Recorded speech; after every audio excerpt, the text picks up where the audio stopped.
Our first stitch that we're going to look at today is an overcast. Your card will have dots around all four corners, and you may have two of these. Now, from our button, I had this extra thread that I don't need because it's really not long enough for me to tie off and do anything with. So I unthread my needle, threw it in the trash can, and threaded my needle once more. The length of your thread is really important. I will make a note of this in the lesson, but when you're measuring your thread, take the spool here, and you're going to unroll it, but you're going to take your left hand or your right hand, whichever is dominant, hold it to your nose, and then unroll the thread spool as long as your arm is to the side, like you're in a T-stand. And that will help you get the right length. You must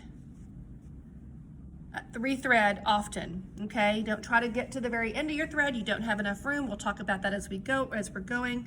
Let me go ahead and put my needle in here and get 2 pieces of tape. You're going to need 2 pieces of tape, a threaded needle, your stitch card, and your patch and trash can. Okay, so the first thing that I want us to do is we're going to follow these dots. This is called an overcast stitch. Now, oftentimes when you're stitching on your fabric, you're going to go from right to left, but as we're doing it and learning it this way, we're going to go left from right. So I'm going to come to the back and I'm going to go straight through that hole and very carefully pull it through. Now this is paper, not fabric, and I do have a knot in the back. Now, let me show you how we're going to tape it down. I'm going to take my first piece of tape and tape that thread through, tape it right there so it does not pull through as I'm practicing. Okay, so we're gonna think of casting out your fishing line to catch a fish. So that's kind of why that's called the overcast, because we're casting over the card. And I like to sort of use my finger to kind of keep it in place. And then we're gonna come back up through that dot. You're going to learn motor memory with casting over. Go over the card, hold it in place. Try not to turn it over. You're aiming to train your eyes and your stitch to just go right through that dot. This is a spacing train, okay? We want to train you to space so that your stitches are adequately spaced apart and the length is the same as you're sewing a project. Okay, so we've already done 4 stitches. Let's keep going. Cast over, up through the dot. If you don't make it just exactly, you can try again. If it starts to get into a knot, you can certainly flip it over and sort of undo it, unpick it, or pick it, I guess, with your needle. So casting over, we're going to look at a couple of different stitches, but I want to get to the end of this first row because I want to tie it off and show you how you're going to do that with every single stitch from the card to your project. So as you can see, I'm moving my hand along, my non-dominant hand along to sort of hold it in place. And I'm going to look like I have a lot of thread left, but it really isn't. And so we like to ask you guys to tie off when you get to the end or when you get to about a finger's length of thread left in your needle, okay?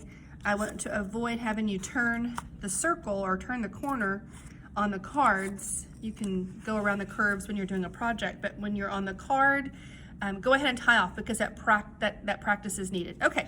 So I'm going to come over, I'm going to cast over, hold it in place, but now I'm going to turn this over so you can see my last stitch, which is right there, okay? Now I'm going to take my card. I like to hold my thread down,